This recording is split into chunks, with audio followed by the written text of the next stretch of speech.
مشہور پاکستانی وکیل اور ہیومن رائٹس ایکٹیوسٹ حنا جیلانی کو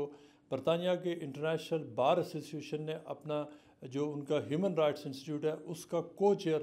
منتخب کیا ہے، جس میں حنا جیلانی جو انسٹیٹیوٹ ہے اس کے ساتھ کام کریں گی بار کے ذریعے مختلف ہیومن رائٹس کازز کو ایڈوانس کرنے کے لیے۔ وہ لندن میں خاص طور پر اس حوالے سے موجود ہے۔ Protection of different fundamental freedoms, جس میں فریڈم آف ایکسپریشن ہے، فریڈم آف اسمبلی ہے، بٹ آلسو کہ اس کے اندر جو کنٹریبیوشن لائرس کمیونٹی دنیا میں کر سکتی ہے اس کے لیے۔ سو بیسکلی جو میرا انٹرسٹ ہے اس آرگنائزیشن کے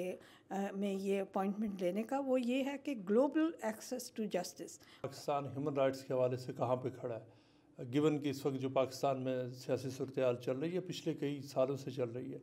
اور کیا آپ سمجھتی ہیں کہ جو ہیومن رائٹس کی سچویشن کسی بھی حوالے سے بہتر ہوئی ہے؟ دیکھیے کئی حوالوں سے بہتر ہوئی ہے، لیکن میں اس کا جو کریڈٹ ہے وہ حکومتوں کو نہیں دے سکتی۔ میرا خیال ہے پاکستان میں civil society over the year stronger ہوئی ہے، اور یہ انہی کی کاوشیں ہیں کہ کچھ امپرومنٹ کچھ ایریاز میں ہوئی ہے۔ مثلاً میں سمجھتی ہوں کہ ویمنز رائٹس کے حوالے سے جو ویمنز رائٹس موومنٹ بڑی وائبرنٹ ایک اٹھی تھی 1980s میں، اس کی جو ڈیمانڈس تھیں، اس کی جو کاوشیں تھیں، ان سے بہت زیادہ لیجسلیٹو ریفارمز آئے ہیں خواتین کے اور جینڈر بیسڈ ڈسکرمنیشن کے خلاف، جینڈر بیسڈ وائلنس کے خلاف۔ لیکن ایٹ دا سیم ٹائم میں سمجھتی ہوں کہ اس کے اندر بہت آگے جانے کی ضرورت ہے۔ امپلیمنٹیشن کا فقدان ہے پاکستان میں، اور جوڈیشل سینسٹیوٹی جو ہے ہمیں اس کے اوپر ابھی بہت سا کام کرنا ہے۔ پاکستان میں جنرلی سچویشن اس وقت میں سمجھتی ہوں بہت کمپلیکیٹڈ ہے۔ ہیومن رائٹس کے فنڈامنٹل فریڈمز کے حوالے سے میں سمجھتی ہوں کہ بہت سی ریگریشن بھی آئی ہے، اسپیشلی جو فریڈم آف اسمبلی ہے، فریڈم آف ایکسپریشن ہے۔ میں سمجھتی ہوں میڈیا ایک بہت بڑی چیلنجز فیس اس وقت کر رہا ہے، جو کہ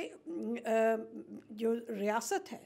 اس کی ایک انڈیور جو ہے کنٹرول کی over what should be said and what کی ناٹ بی سیڈ، وہ بہت تشویشناک ہے، اور میں سمجھتی ہوں کہ اس کے اندر بہت سی کاوشیں کرنے کی ضرورت ہے۔ آپ کی بہن آسمہ جہانگیر کو وہ لوگ جو ایک زمانے میں غدار کہتے تھے، فورن ایجنٹ کہتے تھے، وہ اب آج کے زمانے میں وہ اب نہ صرف یہ کہتے ہیں کہ وہ آسمہ جہانگیر سے معافی مانگتے، بلکہ یہ بھی کہتے ہیں کہ آسمہ جہانگیر صحیح تھی، لیکن وہ اب اس دنیا میں نہیں رہی۔ تو اب کیسے اس کو دیکھتی ہیں کہ آسمہ جہانگیر کا چلے جانا کتنا بڑا پاکستان میں ان کے ایک بندے کی وجہ کے جانے سے کتنا بڑا خلا پیدا ہوا؟ دیکھیے میں یہ سمجھتی ہوں کہ بہت سے لوگوں کو جن کو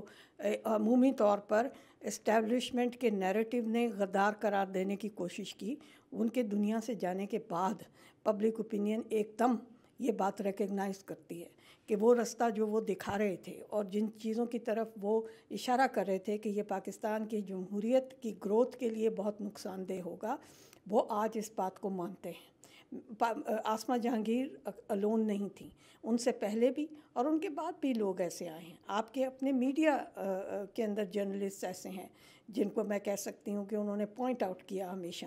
کہ میرے لائرز کمیونٹی میں ایسے ہیں جنہوں نے ہیومن رائٹس کا رستہ جو ہے وہ اختیار بھی کیا اور لوگوں کو یہ دکھانے کی کوشش کی کہ جمہوریت نہیں پنپ سکتی اس سسٹم میں جہاں پر آپ کی پارلیمنٹ جو ہے وہ سرنڈر کرتی ہے